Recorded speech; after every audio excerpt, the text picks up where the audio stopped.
Hey team, Remaster here, and welcome to this quick Betfair Green Book tutorial. Very quickly, if you're betting on a sporting event, it will usually look like what you can see on screen here, which is our France-Romania game, where you bet on a particular result. So here we've bet on over 2.5 goals, and you'll make some money, and that's the green figure under it. And if that result doesn't happen and there's less than 2.5 goals, then you'll get the red figure. So that means that if there's not enough goals scored in this match, we're going to lose some cash, and that's not great. Wouldn't it be great if there was a way that you could win money regardless of the outcome of the match? Well, there is. So here we've got the Albania match. You can see in the bottom left there we've got green figures 54p and 36p under 2.5 goals and over 2.5 goals. So it doesn't matter how many goals are scored in this match, we're going to make some cash. You can see how I did this on the right. You can see that I've put a bet on 1.2 for 20 quid, and that gave me a profit of 4. And then I've waited for the odds to drop so that we then lay a bet at 1.17 for 20.36p, and then that's how we green out. Seems quite straightforward, but then again you're also thinking, well, it takes a bit of luck that the odds move in the right way. Well, the odds move in quite a standard way. During the course of a match, the belief is that whatever is the current result will continue to occur. So at this point in the match, we're 81 minutes in, we believe it's more likely that under 2.5 goals is going to occur, and that will continue for the rest of the match unless a goal is scored. So the odds will keep dropping from 1.05 down to 1.01. And what you'll see through this clip is that that will remain true. You will see actually a very quick spike up. That's because there's a period of play where it looks very likely that someone's about to score, which could upset the odds, and the odds would jump. Obviously, if someone was to score, they'd jump up much higher. It's much more likely another goal would then be scored, but that doesn't come to pass, and then the odds will drop down. So whilst there might be moments of volatility in the market, overall it will tend down. So the overall premise is that you back big and you lay low.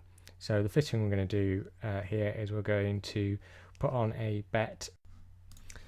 So this is a bet of 1.05 for 20 quid, and you can see now in the bottom left that, okay, it's disappeared now, but put a bet of 1.05 on. The odds have already dropped down slightly as the passive play has gone, and then I'm watching a good chance of a goal, so I've quickly dropped out because I just don't want to risk there being a goal whilst I'm going through this process.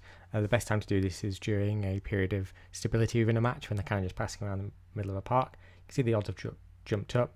I think the risk is kind of gone, so I'm just getting ready to place the next bet. So again, 20 quid. You can see there now that I'm going to go 20 quid in thereabouts on over 2.5 goals, but I've got the opportunity to win £1 if or an extra £1 if we go under 2.5 goals. I'm just waiting for the market to kind of look like it's about to correct itself. You can see on the figures underneath that, there you go, only 400 quid now, 1.05. So now's a good time to put that bet in. You got to wait a few seconds for bets in play to get placed, just in case there's a goal, because it freezes the market.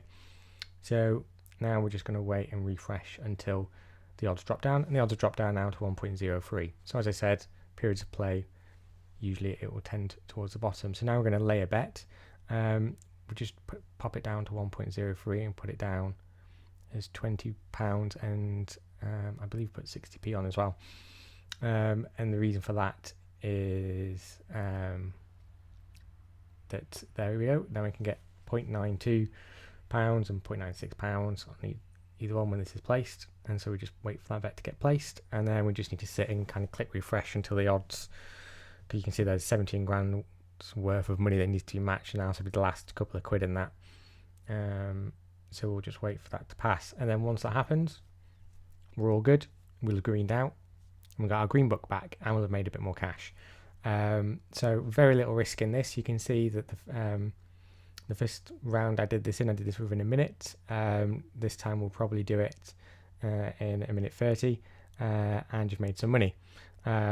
It's not very much compared to letting a bet lie, but then there's no risk involved. The only risk is if you do this whilst and then a goal is scored, and so because you're betting on the status quo occurring, you can always cash out. So you can see that I can cash out and make 71p either way if I've done that, but that would be instead of placing my bet that's currently riding. So if you push that button, make sure you cancel the bet that's currently in. Don't do both. But I could have pressed the button and got 71p, which would have been immediate, or I can wait and then I've got the 92, 96p.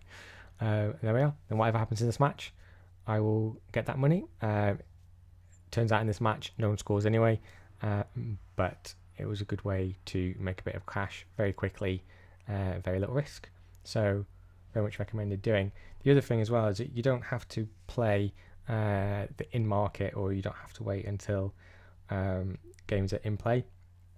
Do different markets. So the England pre-match, I put an odd on for initial bet of £4 at odds of 1.97. Did that at 9 p.m. And England odds generally get better towards the match because more people play and we all get excited. Fever pitch always comes in, and so they'll tend in towards kickoff. So I just set up an automatic switch off for 1.93, £4.08, which is get matched at 10:30 a.m. And so I've made like 9p. If I'd ignored, so if you ignore the BSP figures, but if I'd cashed out now, so I hadn't done that, I'd have actually cashed out and made a bit more cash. So anyways, that's how Greenbook works. There's very minimal risk involved, and I've made quite a few quid doing this. It's also called cold trading. You can look online to see other ways of doing this, but I recommend giving it a go if you're finding the football a bit boring, you want to make a couple of quid, and you don't like risky bets. Right, thank you for watching, team.